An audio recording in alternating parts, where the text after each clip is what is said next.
درود بیننده های عزیز، سلسله صحبت های ما با سرمربیان دسته های لیگ عالی مملکت اوید به فوتبال بعد از انجام مرحله یکم چمپیونات تاجیکستان اوید به فوتبال ادامه دارد و امروز در تلویزیون ورزش در صحبت ما در برنامه فوتبال تاجیک سرمربی تیم حاصلات فرخار امین صبحانی قرار دارند. خوش آمدید. خب مسلم است که از آن موقعی که حاصلات در جدول چمپیونات بعد از مرحله یکم گرفته است شما نارضا هستید. خب ابتدا سلام عرض میکنم خدمت شما و همچنین همکارانتون در شبکه ورزش و سوالی که شما فرمودید. خب قطعا هیچ مربی دوست نداره بله در موقع نهم قرار گرفته، در موقع نهم، لکن بعضی وقتا یک شرایطی پیش میاد و نگاه فقط اون مستطیل سبز بازی نیست و نتیجه نیست. ما مربی‌ها میگیم هم نتیجه هست هم بهانه هست، ولی من دنبال بهانه هیچی نیستم. وقتی بخوام جواب این سوالو بدم باید کار کرد. این حیات است، این زندگی فوتبالی است و باید بسازیم. ما هم حرکت داریم تیم از اینجا بیاد بالاتر بدون هیچ بهانه‌ای و فقط نتیجه باید بگیریم، چون وقتی نتیجه میگیری بهانه‌ای وجود نداره. وقتی بهانه هست ما از نتیجه و کار اصلی دور میشیم و هر دو رو نمیشه با هم داشت و تمام حرکت ما، رهبریت تیم در این تنفسی که ما داریم، بازیکن‌های جدید، ما نتیجه خوب رو خواهیم گرفت. خوب ببینید که اگر سری همون بهانه برویم، همین بهانه شده میتواند که شما همگی در سرگه آغاز موسم حاصلات رو قبول کردید. یعنی اگر خطا نکنم 2 روز یا 3 روز مونده بود که شما رو دعوت کردن، شما جلوی حکم در حاصلات به دست گرفتید. اگر این بهانه کنید که فرصت کامل نبود چون دسته رو آماده کنید.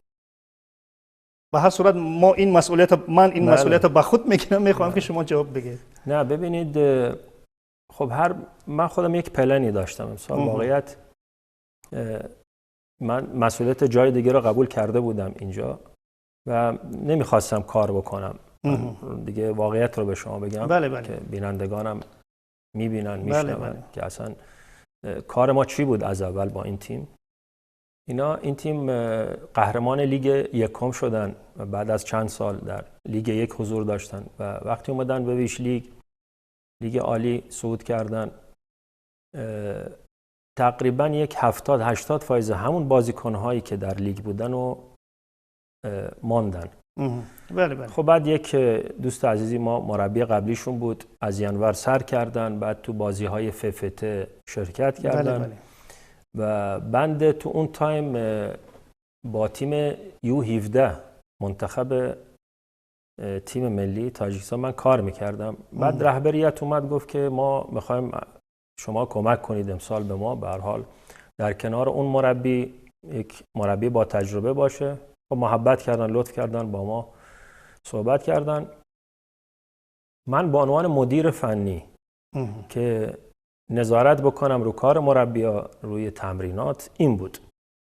و بعد اون مربی وقتی مشغول شدن با ایزبورن‌ها و تیم‌های ملی، بنده خودم ایستادم اونجا، لکن همون مدیر فنی بنده از قبل بودم. یعنی اینا ینور که سر کردن، من بعد از 2 ماه. شما در ساختار بودید اما سرمربی نبودیم. بله. لکن نظارت می‌کردیم، مشورت می‌دادیم، مشق‌ها رو چیز می‌کردیم. لکن اینکه در جواب یا کم شدن یا اضافه شدن بازیکن، چون بودن بازیکن‌ها و میگم اون فونداسیون، اون شاکله اصلی تیم که اومده بودن بالا بود. فقط یعنی اون هیئت بود تقریبا 70-80%شون بود. یعنی از دروازه‌بانش گرفته، دفاعش گرفته. خب بعد یک صحبت‌های شد بین سرمربی قبلی و چیز که مصلحتشون نشد و من 2 روز مونده به آغاز لیگ از مدیر فنی ما شدیم سرمربی. و وقتی وارد شدیم دیگه همین تیمی بود که باید باهاش ما کار میکردیم. یعنی اون چیزی که در کف بود با همون باید همون بود. من میگم بازیکنای خوبی بودن و هستن، لکن هر مربی یک تفکراتی داره و اول سزون، پیش فصل، ما میگیم آماده سازی اون تیم مهمه. یعنی اون میکروسایکل، میزوسایکل، سالانه، ماهانه، هفتگی اینا باید تعریف شده باشه. منظور من هم از سوال همین بود که شما من از اولش نبودید. بله. من اگر خاطرتون باشه اصلا تیم هایی بودن من گرفتم در پایین جدول با کمترین خال با مشکلات زیاد. بله بله. لکن اونجا بازیکن هایی بودن که از قبل نصفشون شاگردای من بودم، چون من 2017 با تیم کلوپ مرکزی ورزش ارتش کار کردم. از رهبریت، از اتمسفر، از اینا شناخت کامل داشتم و تونستم اون تیم رو از دهم بیارم به بازی‌های آسیایی. بله. در 2 سال گذشته. ولی اینجا نه، اینجا اون نفرات گرفته شده، اون سیستم تعریف شده و ما فقط اضافه شدیم و واقعیت اینه که چون رهبریتشون هم خودشون فوتبالی هستن، فوتبالیست بودن و همه این چیزها رو میدونن، درک میکنن. ما هم صحبت که شدیم گفت من میدونم یک جاهای ما کمبودی هایی هست از نظر نفری که به هر حال یک سری نتایج هم اگر ببینید نتایج ما خیلی نزدیک بود و حتی رو خطایی فردی خودمون بود. لکن دقت کنید به بازی همین که ما لیگ شروع شد متاسفانه پرابلم ها در کنار این کار ما سر شد. کارت های سرخ بیهوده، نمیدونم بازیکن ها و سبب های دیگه که برای ما معلومه متاسفانه دست ما رو مقدار خالی کرد. لکن ما کوشش میکنیم این ضعف‌ها رو برطرف کنیم که درست بشه. اگر خطا نکنم اون زمانی که شما در آغاز با حاصلات کار میکردید در اکادمی یوونتوس هم فعالیت داشتید، یعنی اینش به اینش خلل نمیرساند؟ چرا؟ یه مقدار سخت بود واقعیتش رو به شما بگم و وقتی این شرایط حاصلات رو من دیدم خیلی نیاز به کار بیشتری داره. دیگه ما با رهبریت آکادمی هم صحبت شدیم، گفتیم اگر اجازه بدید به هر حال اونم فوتبال تاجیک لیگ عالیه و حالا چه ما اینجا باشیم چه اونجا خدمتمون رو انجام میدیم. قبول کردن ما تا یک مدتی فقط اونجا باشیم چون فشار میومد. شما ببینید تیم در دوشنبه است، نصف تیم، نصف همین بازیکن‌ها در یک شهر دیگه زندگی میکنن، بازی هامون در فرخاره و این یک مقدار کار ما رو سخت میکنه. یعنی ما 2 روز اینجاییم، یک جای ثابت نیستیم و این به دلیل اینکه در خود فرخار فوتبالیست های خوبی هست لکن در دوبل بازی میکنن، بزرگسال نیستن. ما مجبوریم از شهرهای دیگه اینا رو جمع بکنیم و مرکزیت تمریناتمون در شهر دوشنبه است. فقط بازیامون اونجاست. ببینید که زمانی که یک مربی با رهبریت یک دسته شرطنامه قرارداد به امضا میرساند، همین مسئله ها بررسی میشوند. منظور من این که دسته را سرجم کردن یا که در یک مکان تمرین کردن در اون مکانی که هم در بازی ها در اونجا گذرانده شوند یا اینکه برعکس مثلا در دوشنبه. ببینید که این خیلی مسئله مشکلی عمده است، چون یک قسمتی دسته در فرخار است و یک قسمتش مثلا در دوشنبه است. وقتی که در اینجا تمرین میکنن و رفته در فرخار بازی میکنن، آیا همین محیط ها را به هم آوردن مشکل نیست؟ هر متخصصی یک ابزاری میخواد. بله. که بتونه حالا اون ابزار باز کیفیت داشته باشه. بله. شما بهترین در ساختمانچی بهترین مسائل ساختمانی رو به کار ببره، ابزارش باید باشه. این طول عمر و اون گارانتی اون ساختمان، کفالت که اون فونداسیونش رو از پایین بسازه. پای بست چگونه میسازن؟ ابزار کار مربی فوتبالیسته. فوتبالیست هست، از نظر نیروی انسانی هست، لکن اون نیروی انسانی باید کیفیت داشته باشه. من نمیگم تیم در اینجا در اونجا، وقتی شما ابزار داشته باشی فرقی نمیکنه. الان تیمایی هستن، من حالا نام نمیبرم، در دوشنبه هستن ولی میرن شهری دیگه بازی میکنن برمیگردن. هستن 2-3 تا تیم ما اینجوری داریم. بله. تیمی هم داریم که از میدان تیم دیگه استفاده میبره. بله. خودش میدانی ندارد. برای همین این شناختی که من از شرایط تیم‌ها در فوتبال تاجیکستان میدونم زیاد سخت به این نباید بگیری. به این شما الان اگر در اروپا باشی یک برنامه 1 ساله می‌نویسی میدی. بله. ولی در اینجا باید برنامه رو شما هفتگی بدی و حتی روزانه باید بدی، چون نمیدونی امروز اینجا مشق داری یا فردا. در همین دوشنبه ما میریم مشق میکنیم، میان به ما میگن که آقای فردا فلان تیم میاد اینجا مشق میکنه، شما ساعتو شما مثلا چنج کن. خب منم میدان میخوام، منم تریناژور میخوام، منم ساونا میخوام، منم باسن میخواد اون تیم، اون آشخونهش اونجا باشه وقتی در یک جا باشه. اما در فرخار این گونه شرایط نیست. در فرخار اونجا الان یه گاسینسای نوی ساختن که تیم میره اونجا خواب میکنه.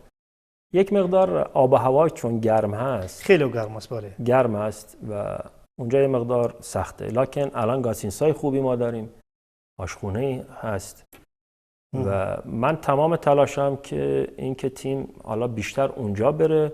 شما همگی 3 غلبه دارین، باختاتون هم که زیادتر است. خب علتش پس از اون چیزی که ما در اینجا نامبر کردیم همین است علت اصلی و اصولیش؟ بزرگترین مشکل ما متاسفانه بازیکن‌هایی که ما حالا بودن میگم خوبن، لکن من صبحانی اون تفکرات ما داشتم پیاده میکردم. ببین شما نگاه بکنید، مثلا ما با یک تیم نصف و نیمه مثلا رفتیم خوجند و در خوجند ما قپیدیم مثلا با یک استانداردی. بله من رهبر و لیدر در درون میدان نداشتم که تیم رو جمع بکنه. شاید خیلی بازی ها رو مثلا ما یکیچ اسخاطا رو بریدیم در اما سفرعلی کریموف نمیتوند همین گونه لیدر باشه. سفرعلی به هر حال سن و سالشون بالاست، خیلی بالاست، بله، و یک مقدار عصبی میشه چون سن و سالش بدن نمیکشه، ولی واقعیتش رو به شما بگم خیلی به ما کمک کرد. یعنی با این سن و سال فکر کنم 42-3 سالش باشه، از همه چی فوتبال سیر شده دیگه، اون چی آتش یا تشنه بازی نیست. لکن ما ازش ممنونم، ایستاد، کمک کرد، کار کرد، ولی خب اون تا 40-45 دقیقه 50 دقیقه میتونه کمک کنه. بله چون وقتی 70 دقیقه میشه، بعد بعضی جوانهای ما متاسفانه به هر حال جوانهای امروزی و شوق و ذوق و گوش نمی‌کردن گپو، این عصبی میشد. وقتی عصبی میشد تأثیر روی نتیجه نداشت، ولی شما مثلا میگفتید ما یکی جلوییم چرا 2 تا خوردیم، چرا باختیم. الان نگاه بکنید خود خوجند ما یکی جلو بودیم، بله، بعد دقایق آخر باختیم، اسخاطا رو جلو بودیم، بله، بعد اومدیم یک پنار دادیم و بعد یک گل. یعنی هرچی هست ما یک مثال میدیم از ماست که بر ماست، یعنی از خودمونه. من فهمیدم. گپ سر اینه که یعنی از این گفته های شما برمی آید که حاصلات در آخری قسمت دوم مونده می شود. میدونی چرا؟ چون مثلا من نگاه میکردم پرابلم چیه، برمیگشتم به نیمکت ذخیره هام، من میدونستم مشکل چیه و کدوم بازیکن با چه خصوصیاتی اون مشکل رو میتونه حل کنه، حل کننده است. من نگاه میکردم آدمشو نداشتم. جایگزینی اون کس نیست. شما نگاه کن الان هافبک وسط ما رقم 23، در اونجا آموخته شده کار کردیم، مجبوریم گذاشیم دفاع چپ. خب شما یه دفعه یک کسی رو از یه پوزیشنی به یه پوزیشنی بیارید تا بخواد جا بیفته، اون مطابق شود برای اون وقت در کار. ببین ما بازی اول که با فیسکن داشتیم در میدان ما بود و خیر 1-0 بود، ما رفتیم تو تنفس صحبت کردیم، کارو فهمیدیم، آدمش هم داشتیم تو بازی اول. همین که بازی شروع شد متاسفانه 2 تا از بازیکن‌های ما کراسنی گرفتن، بیهوده، نه خطای فنی بوده نه چیزی. خب شما نگاه کن یکیشون در دفاع بود، یکیشون در جلو بود. من رو این 2 بازیکن در بهارستان که بودیم در اونجا خیلی اصلا اینا اساسی بودن، رو اینا ما کار کردیم. ما ادامه اون کار رو با 9 نفر انجام دادیم، یعنی شاکله تیم رو خراب کردیم. بله. حالا گفتیم یک بازیه، بعد اومد که این 4 بازی نمیتونه، اون 3 بازی نمیتونه. خب شما وقتی 2 تا بازیکنت که همه چی بسته شده، حالا این 2 تا که رفتن کنار، باز 2 بازیکن اومد، همین که سر شد بازی‌های لیگ و همه چی بسته شد، مشکلاتی نمیدونم من مشکلات عائلوی دارم، اونو دارم، اینو دارم و در تمرینات حضور پیدا نمی‌کردن. همه رو رهبریت میدید، میگفت آقای صبحانی طاقت کن. یعنی جالبه اونا به من آرامش میدادن.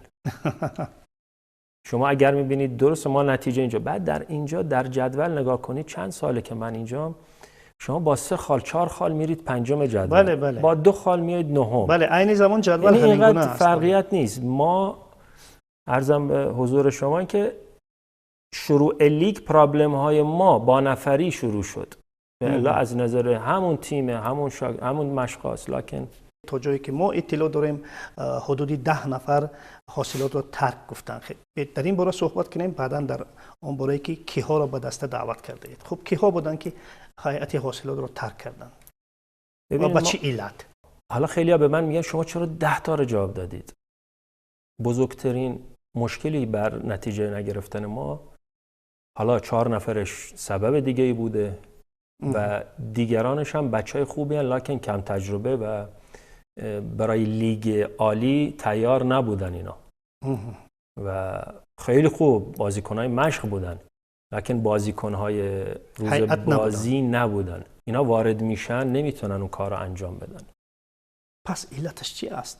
علتش اینه که ببینید، اگه میگم بخوام خیلی نگاه بکنم، این بازیکنها در لیگ 1 آموخته شدن. چرا؟ چون در اونجا رقابت مثل ویش لیگ نیست. شما یکن در لیگ 1 روبروی اون تیم بازی کرده، شما وقتی میاد اینجا روبروی استقلال میذاریش، این براش یک مقدار قابل هضم نیست. چون خب ببینید که شما بازیکن چی میگن، ما حس رقابت داریم در حرفه‌ای شدن فوتبالیست، در اصول چیز میگیم حرفه‌ای شدن، این حس رقابت رو باید از قبل داشته باشه. اگر خیلی بخوام برگردم به عقب، میتونه از مکتب‌ها باشه، میتونه از آکادمی‌ها باشه، میتونه از اهمیت به تیم‌های دوبل باشه. مشکل دیگه است که بین دوبلی که 18 سالن یا 19 سال ها 19 سال یک خلایی به نام لیگ یو 23 هست. شما یو 19 رو داریم، یو 20 رو داریم.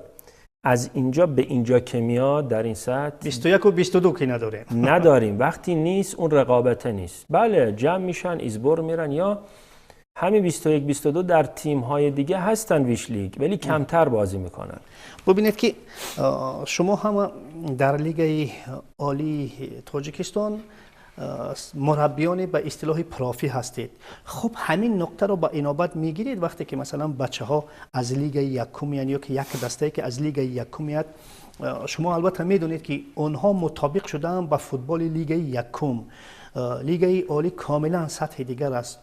شما چه چاره ها رو میاندیشید که اونها رو مطابق کنید همکنون بر لیگ عالی؟ چون خود شما گفتید که اونها هنوز پایشان در میدان سبز لیگ عالی است اما اندیششان در لیگ فوتبال یکم. درست؟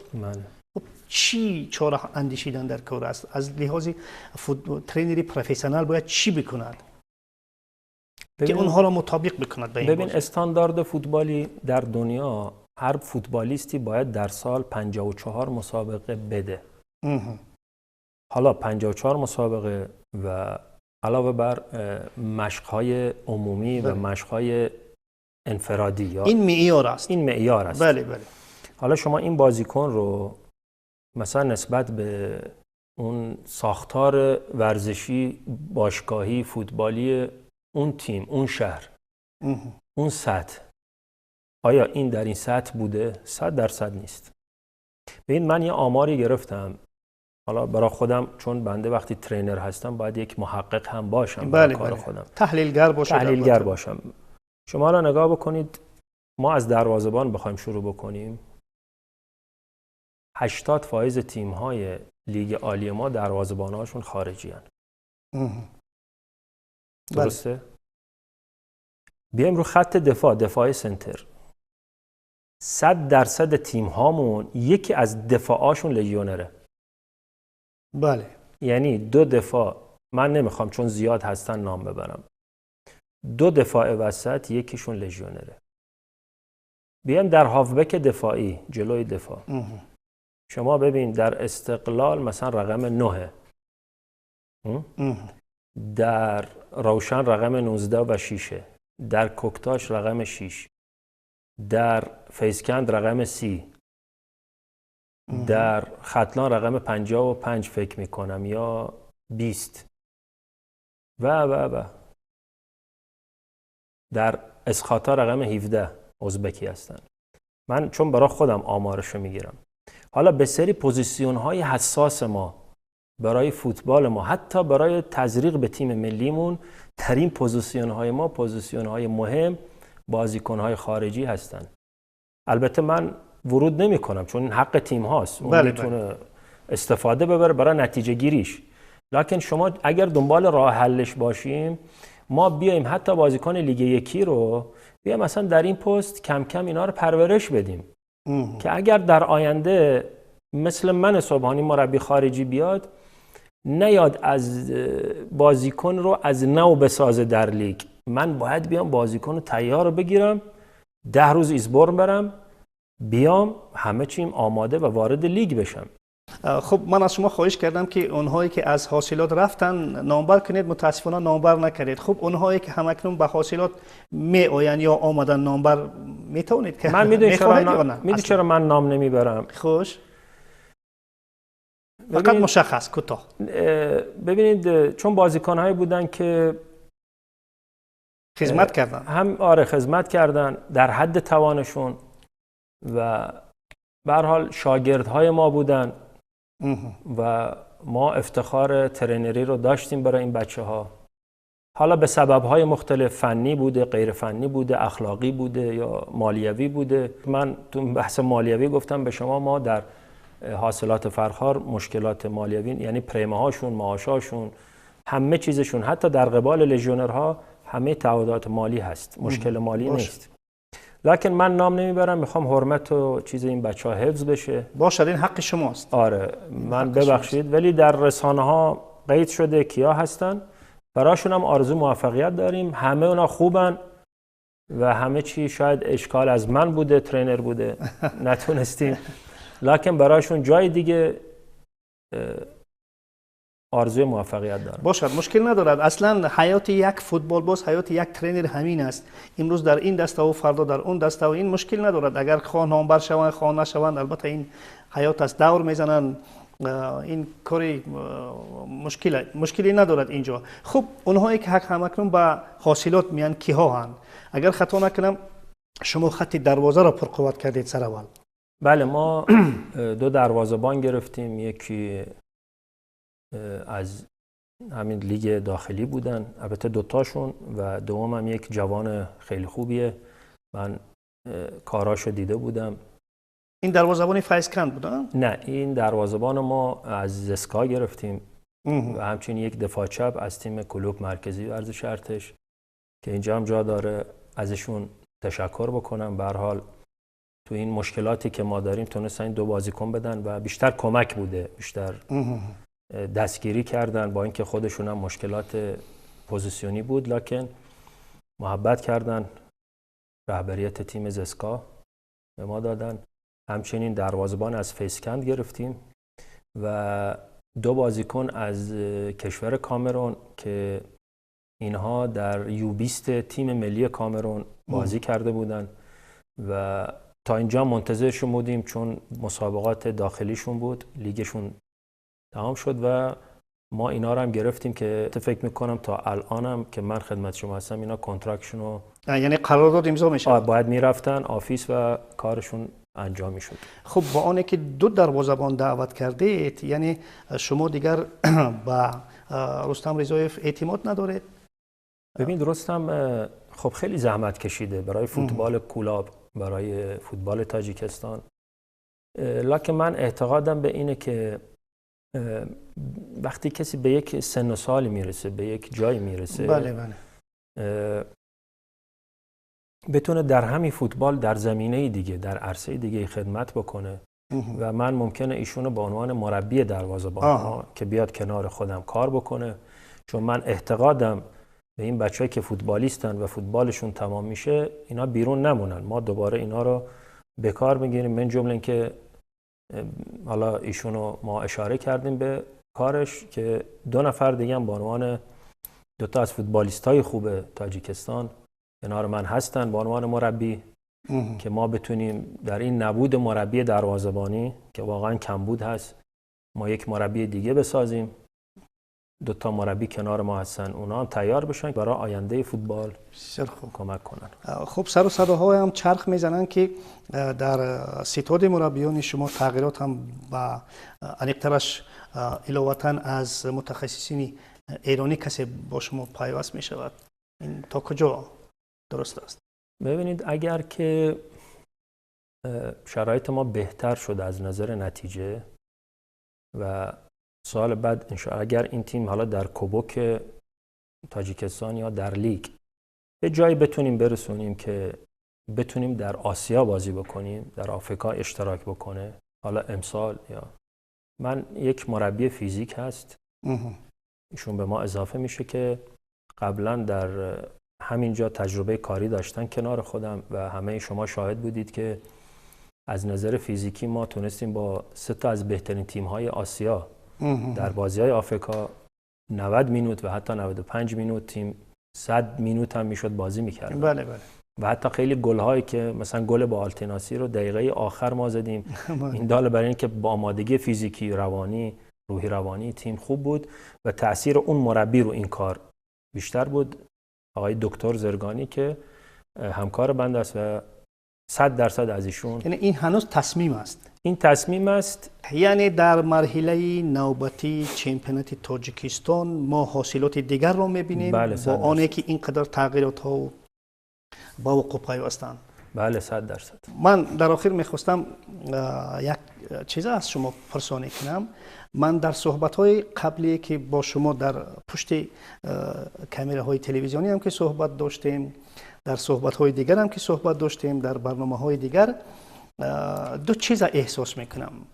اول اینکه شما هر دم درباره تاجیکستان و درباره فوتبال تاجیک میگوید، شما خود را عمقاً خودی حساب میکنید و خودی معرفی میکنید.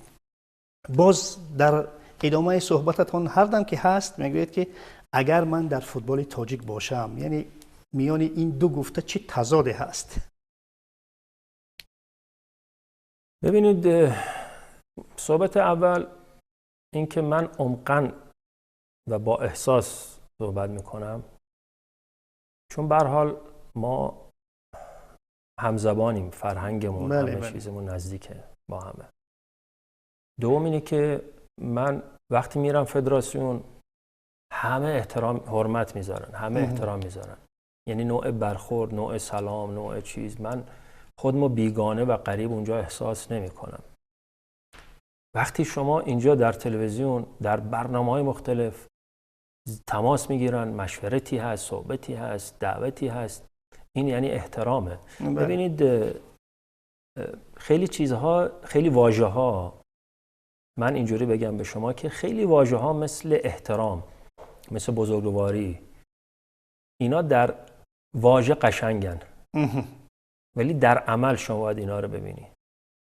من صبحانی اگر عمق کار رو میبینم، شما اهمیت اون کار رو میبینم که در حرف و عمل یکی هست، خب من چرا باید خودمو بیگانه حساب بدم؟ ای من غلام آن که دلش با زبان یکی است. بله، همیشه حرف و عمل وقتی یکی باشه شما راحتی. بله من اینجا ایستادم کار میکنم که همین جایی که نشستم صحبت‌های من صحبت‌های کتابی نیست. من یه چیزی رو حفظ کردم اومدم. هر چیزی الان دارم میگم مثل اینکه یک گپ دوستانه نشستیم خیلی راحت در جلوی دوربین، ولی واقعا اینا رو صدقاً دارم میگم. شاید نوع ادبیات، نوع صحبت، نوع زبان من خیلی ریلکس، خیلی راحته، ولی واقعیته.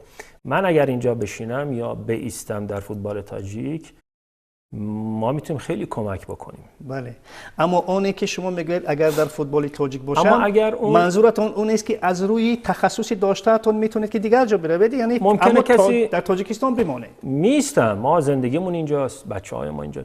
لکن این که میگم ممکنه نباشه، ممکنه کسی ما رو نخواد. واقعیت دیگه. بله بله. خیلی چیزها دخیله که مثلا نه آقای صبحانی کار نکنه، هیچ اشکالی نداره. خب منم نمیتونم، چون به هر حال من پلنی دارم برای آینده خودم.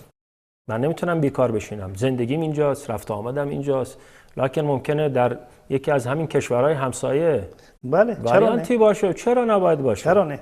و من کار کردم کشورهای دیگه، تجربه کار دارم، این یکمین نیست. لکن خیلی دوست دارم اینجا بایستم، به تیم‌های ملی کمک کنم. بسیار خوب، سپاس برای یک صحبت خوبتان. البته در مرحله آینده با حاصلات فراخور برای کامیابی می‌خواهیم. دوستان ارجمند، در صحبت ما امین صبحانی سرمربی دسته حاصلات فراخور حضور داشتم. در همینجا برنامه فوتبال تاجیک به انجام میرسد. خیر.